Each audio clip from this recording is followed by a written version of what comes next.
Hey, this is Victor Antonio, and welcome to this short series called Confessions of a Capitalist. I thought I'd put this together because I often hear capitalism getting bashed, and I think it has a bad rap when people really don't understand it or understand the philosophy behind capitalism. See, capitalism is what keeps this economy going. It's what keeps innovative ideas flowing into the market. So let's start out with the first principle of a true capitalist. A true capitalist believes in a value for value in any exchange.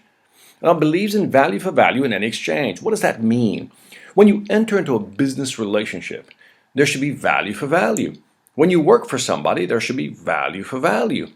When you enter into a marriage, a relationship, there should be value for value. So let's break some of these apart. Let's say you're dealing with another business and you find out that you're giving more than what they're giving back. In other words, you're putting in a lot of time, but they're not buying enough from you. Well, there's no value for value in that balance, right? So what are you going to do? You're going to have to make that decision. Maybe walk away from that, or at least talk to the other person and see if you can actually up their end on the value side. In other words, if there's no value for value, there's no reason for us to maintain this business relationship. Now, let's say you work for somebody, right? And you know what your value is. You're very confident of what you offer is really of value to the company. But the company only wants to pay you so much money. Now, you've talked to your manager, you talked to your boss, and they're not willing to budge, or it's not in the budget. They can't afford to pay you more, whatever it may be. Bottom line is, they can't pay you what you're worth. Well, now you're in a non-value for value relationship. In other words, you're giving more value, but you're not getting paid what you're valued. So at that point, you have to make a decision. Either stay with the company or begin to look elsewhere. And if you decide to go elsewhere, let me just state one thing. Don't feel guilty because you gave them the opportunity to pay you your value, and they refused or could not pay your value. So you shouldn't feel guilty. You always want to look for a value for value balance. Now, let's analyze that even deeper. What happens if you do stay there? Right? You compromise your integrity and say, you know what, I'll allow them to pay me a little less and I'll just stay here for a while. What will happen over time is you'll become resentful because you're adding more value than what you're getting paid for. So in the long run, both sides lose because once that resentment sets in, you'll probably want to do less, which means you won't be adding enough value. Get the idea? Now let's look at personal relationships or marriages.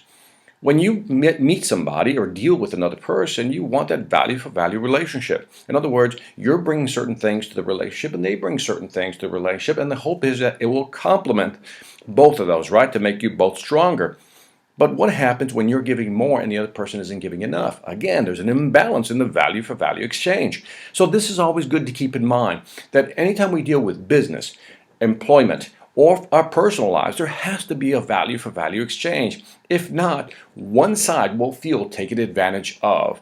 And in business, it's no different in general. So a true capitalist knows that in order to keep a good relationship going, whether in business, employment, or personal, they have to provide a value for value. In other words, a true capitalist knows that they have to bring value to the table. Always keep that in mind. Bring value and expect value if you want to have a great relationship. This is Victor Antonio reminding you it's okay to be a capitalist. Every manager can feel it. The difference between a motivated, value-driven sales team and one that's stuck in a rut. CEOs know the difference too. They can see it clearly in the profit and loss columns. The question is, how do you get your team to this elite level? Is there something extra you can do to break through the remaining resistance and equip them with the right mindset to grow your business? Yes, there is. But you're not going to do it with one of those cheesy inspirational speakers or some self-proclaimed guru. What you need is someone with a real business track record to deliver key insights in a captivating way, to give your team the right tools for selling in today's tough marketplace. Enter Victor Antonio, experienced executive, innovative thinker, compelling speaker. He's ready to deliver the message you need your people to hear. Not with a canned speech, but a customized, dynamic keynote designed to deliver results. Bring Victor Antonio to your next event before the competition does.